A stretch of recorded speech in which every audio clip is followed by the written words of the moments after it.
નમસ્કાર ખેડૂત મિત્રો, મારું નામ અલ્પેશ છે અને હું શિક્ષણ અને સમાજ કલ્યાણ કેન્દ્રમાંથી આવું છું.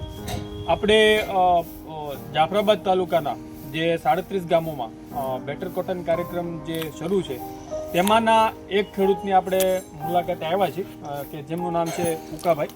તો આપણે ઉકાભાઈ પાસેથી એમના પ્રત્યુત્તર જાણીએ, એમનો કાર્યક્રમમાં જોડાવાથી એમને કેવો ફાયદો થયો છે, એમના પ્રતિભાવો કેવા છે કાર્યક્રમના જોડાવાથી.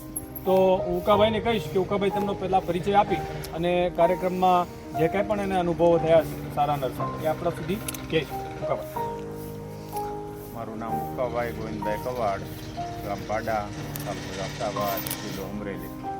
સરસ.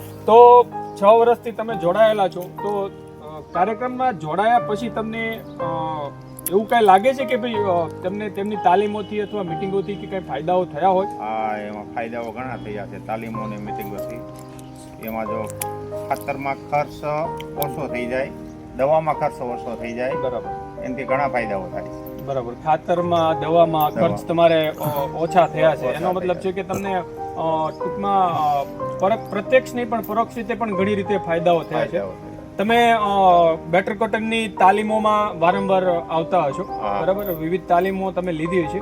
તો ઉકાભાઈનું એવું કહેવું છે કે ભાઈ મને ઘણા બધા ફાયદાઓ થયા છે. આપણે તો એ ફાયદાઓને થોડાક કોઈ પણ એક અનુભવ તરીકે લઈએ. માનો કે તમે ખાતરમાં તમને ફાયદાઓ થયા છે, તો એ ખાતરના ફાયદાઓમાં કેવા ફાયદાઓ થયા છે અને કેટલા ફાયદા થયા છે? ફાયદાઓ આપણે ડીએપી છે, 12-32-16 છે, એની જગ્યાએ અળસિયાનું ખાતર બનાવીને નાખીએ છીએ. બરાબર, સરસ. અને જે આ એરોબેક ટ્યુબ છે ને એમાંથી લિક્વિડ નીકળે છે કાયમ 100 લીટર આપણે નાખવું પડે છે. એ પાવાથી ઘણો ફરક પડી જાય છે જમીનમાં. સરસ, સરસ. ખૂબ સારી બાબત કહેવાય. આપણને જે ઉકાભાઈ જણાવી રહ્યા છે કે ભાઈ મારે જે બિનજરૂરી ખાતરના ખર્ચ થતા હતા એ ખાતરના ખર્ચ કેવી રીતે ઓછા થયા. તો એમાં તમે જોઈ શકો છો કે અહીંયા પોતે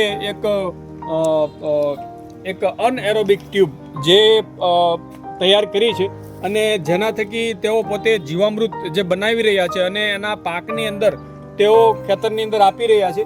તો જે ડીએપીનો ખર્ચ થતો હતો એના બદલામાં અત્યારે જીવામૃત જે છે એ બનાવી અને પોતે તમે પ્લાન્ટમાં જોઈ શકો છો કે તેઓ પોતે ખેતીમાં સારો એવો ખર્ચ જે છે એ ઘટાડી રહ્યા છે. તો ઉકાભાઈ, તમે ખેડૂતને એવો શું પ્રત્યુત્તર આપશો કે ભાઈ ખરેખર આ અનએરોબિક ટ્યુબ આપણે અપનાવવી જોઈએ કે ન અપનાવવી જોઈએ? હવે જો ખેડૂતની કેપેસિટી હોય, રાખવાની જગ્યા હોય તો એને ખેડૂતને અપનાવવી જરૂરી છે.